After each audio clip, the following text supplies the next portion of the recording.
The true story of the Titanic can never be fully captured through historical records alone. Over a century after its sinking, the most powerful telling of the Titanic disaster comes not from experts, but from those who lived through it. In this collection of rare survivor interviews, we step back and allow those who were there to share their first-hand experiences, moments of extraordinary circumstance, aboard history's most famous ocean liner.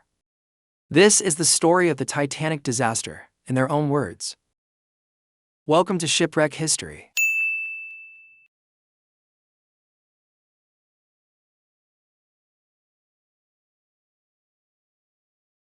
I do remember it being very beautiful and very big.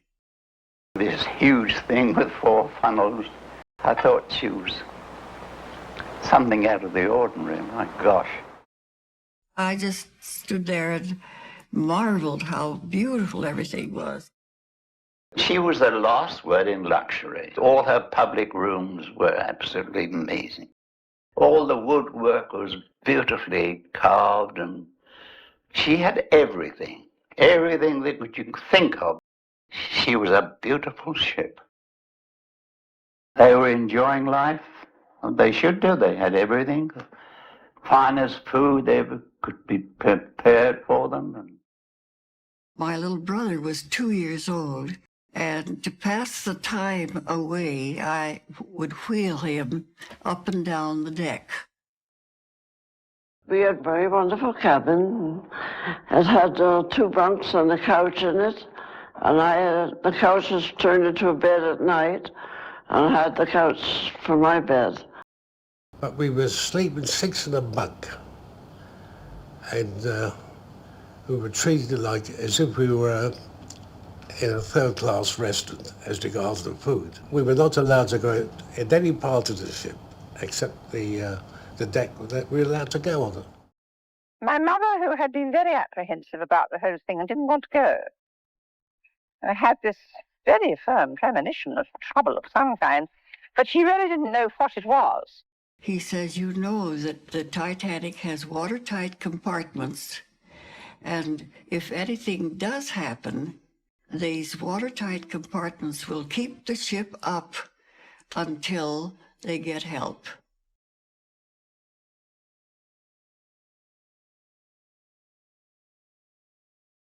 Weather was perfect, absolutely calm, and we were flat out. And she said at 10 minutes to 12, she felt a slight bump. And she said it was just like a train pulling into a station. It just jerked. It was very slight, but she said she knew that it was this dreadful something, and she wakened my father. There was a very slight bump, just a little jar, nothing at all. There was a second light jar, nothing of consequence. But you knew something had happened.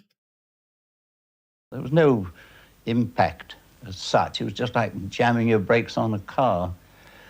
And that was that. She stopped. We had a porthole open, and I looked out, and the sky was clear, the stars were shining, the sea was dead calm. I couldn't see any damage at all above the waterline. But what I did see was ice in the well deck, the forward well deck. And I thought, hello, we've hit an iceberg. And as I got out on the promenade deck, I saw a large grey, what it looked to me like a building, floating by. Big grey thing. But that building kept bumping along the rail, and as it bumped, it sliced off bits of ice, and ice fell all over the deck. And one man said, look at that. That's an iceberg, and it's a whopper. We picked up the bits of ice, and most of us sprayed snowballs. We asked the officer if there was any danger, and said, no, nothing at all, nothing at all. Nothing, we just hit an iceberg.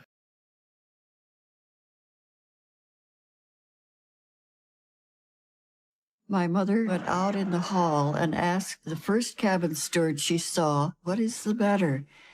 Why have we stopped in the middle of the ocean?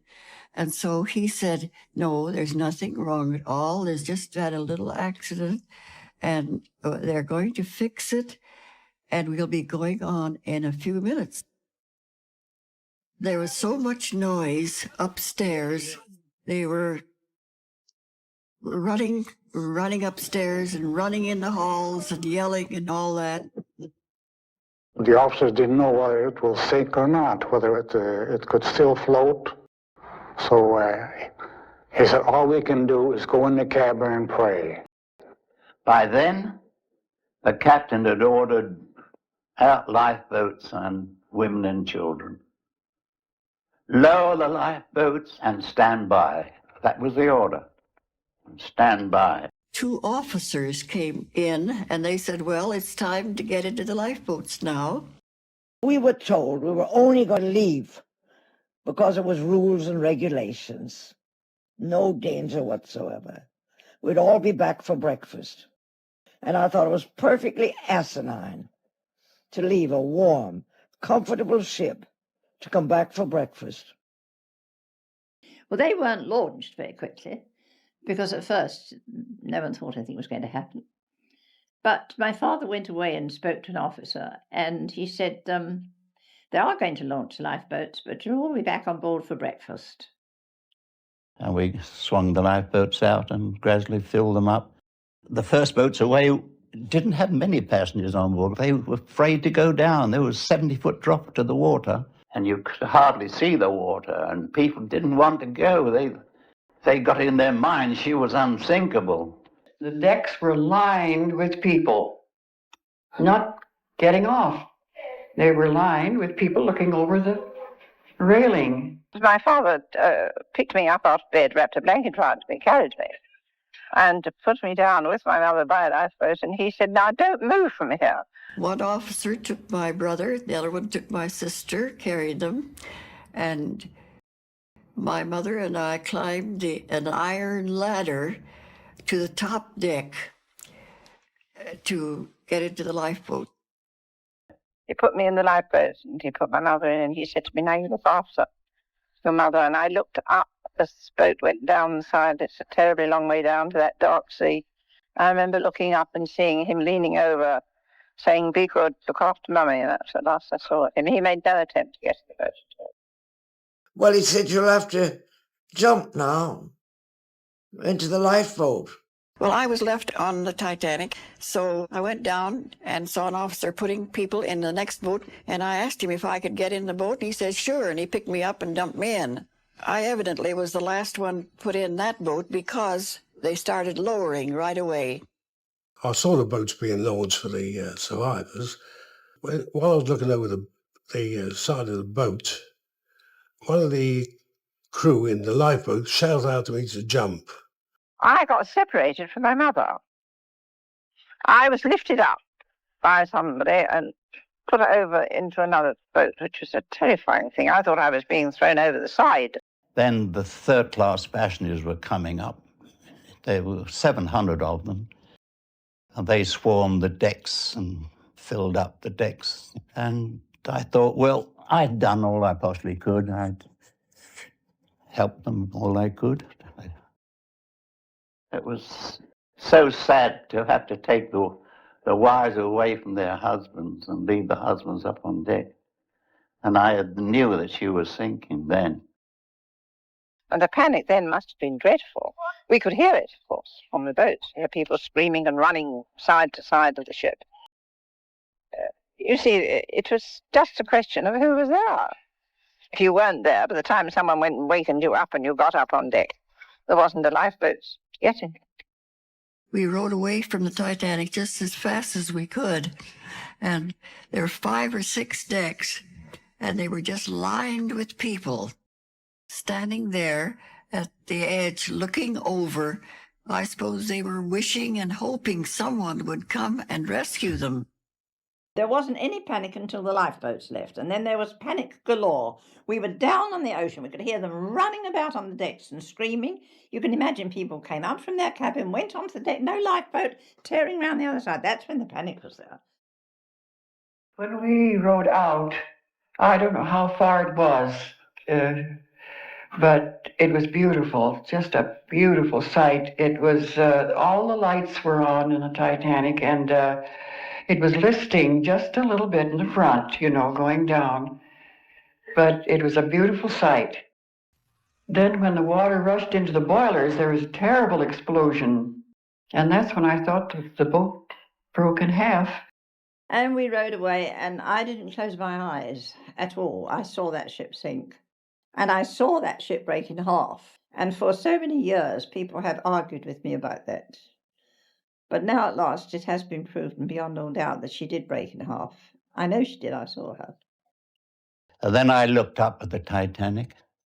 So the propellers were right out of water, the rudder was right out, and I could see the bottom. And she was sinking fast then, and you could hear everything crashing through her. Everything that was movable was going through her. All the people who were standing at the decks, at the railing, jumped. They jumped and they screamed and they yelled for help. And of course, nobody came to help. But finally, it did go down. And then gradually she glided away, and that was that. That was the last of the Titanic. And everything was quiet. I was lucky, very lucky. People were screaming and screaming, and then all was silent. The silence was terrible. And then we looked back, and the lights were gone, and the sun was over with, just like that, And it's just a few minutes, and there was nobody there anymore. Finally, we were out, away from the disaster and away from these people. Of course, we had no compasses, no food, which we were supposed to have. We were all scattered all over the place. And we were picked up, as you know, in the morning by this little ship, the Pathe. And the rescue of people from lifeboats in mid-ocean is quite a terrifying thing. When the men put their wives into the lifeboats on the Titanic, they said, well, we will meet you when we're saved by another boat. We will meet you there. So on the Carpathia, the women were all standing at the rail watching for their husbands to come in later boats. And they never came. They took us all on board, took us to New York. That was that. What did you think about these survivor stories? Drop your thoughts in the comments below. If you're a shipwreck enthusiast, consider subscribing to catch all our upcoming maritime history videos. If you enjoyed this video, give us a thumbs up and share with friends who might appreciate it too. Until next time, keep exploring.